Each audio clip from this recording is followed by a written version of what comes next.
বিয়ের প্রোগ্রাম বড় করে না করলে আমাদের আশপাশে মানুষরা কটু কথা বলে, এই জন্য কি বিয়ের অনুষ্ঠান করা যাবে গান বাজনা হারাম কোনো কাজ ছাড়া? বিয়ের অনুষ্ঠান যদি আপনি বড় করেন তো সেক্ষেত্রে শরীয়তের কোনো সীমানা লঙ্ঘন করা ছাড়া করলে তো গুনাহ হবে না। মানুষ কটু কথা বলে সেজন্য আপনি বড় করবেন, সেটা অবশ্যই প্রশংসনীয় না, কিন্তু আপনি যদি করতে চান শরীয়ত সেটাকে নিষেধ করে না। কিন্তু বড় করার সংজ্ঞাটা কি? বড় করার সংজ্ঞা যদি হয় সেখানে অর্থের অপচয় হবে, প্রয়োজন ছাড়া আপনি খরচ করবেন, তো সেটা তো অবশ্যই আল্লাহর কাছে জবাবদিহিতার সামনে আপনাকে দাঁড় করাবে।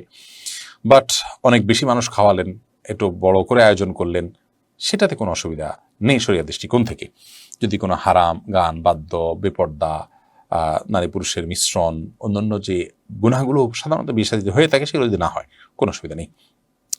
নবী করিম সাল্লাল্লাহু আলাইহি ওয়াসাল্লামের যে হাদিস রয়েছে এবং সাহাবায়ে কেরামের বিভিন্ন যে বক্তব্য রয়েছে, নাযাবান নিকাহে বারাকাতুন আইসারুহু মাউনা, সবচেয়ে বরকতময় বিয়ে হলো যেখানে খরচ কম, সেখানে উদ্দেশ্য হয় মোহরের ব্যাপারটা, যদিও শব্দের ব্যাপকতা সেটাকেও শামিল করে এবং সে ব্যাখ্যাও আছে। এই জন্য বিয়েতে খুব বেশি টাকা খরচ করা এবং বিশেষ করে অপচয় সীমানা যদি চলে যায় সেটা তো অবশ্যই নিন্দনীয় পর্যায়ে পড়বে। আর অপচয় সীমানা যদি না যায় এবং কোনো গুনাহের কাজ না হয়, বড় করে আয়োজন করাতে ইনশাল্লাহ কোনো গুনাহ হবে না।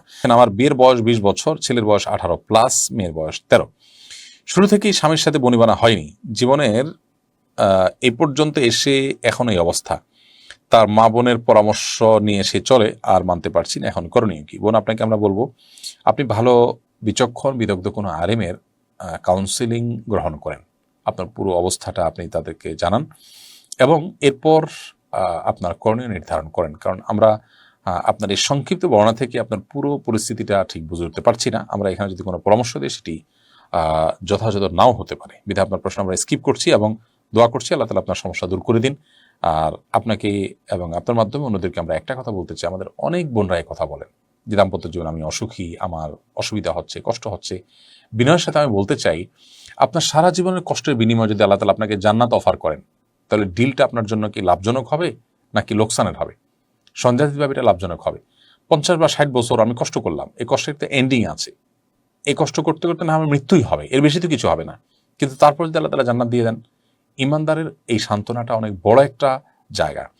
এই সান্ত্বনাটা আপনাকে অনেক বেশি নির্ভর করবে ইনশাআল্লাহ বিইذনিল্লাহ। আপনি সবর করেন, নিশ্চয়ই ফেরাউনের স্ত্রী আসিয়া তিনি যে কষ্টে ছিলেন আপনি এত কষ্টে নেই। আল্লাহ রাব্বুল আলামিন তাকে জীবদ্দশাতেই তার যে গন্তব্য জান্নাত সেটি তার সামনে ফেরেশতাদের মাধ্যমে প্রদর্শন করিয়েছিলেন। বিধায় আমি আপনাকে বলবো সবর করবার জন্য, সেই সাথে আপনার পরিস্থিতি থেকে উত্তরণের পদক্ষেপ হিসাবে কি গ্রহণ করা উচিত সেটি অবশ্যই আপনি কোনো বিদগ্ধ আলেমের সাথে পরামর্শ করে নেবেন।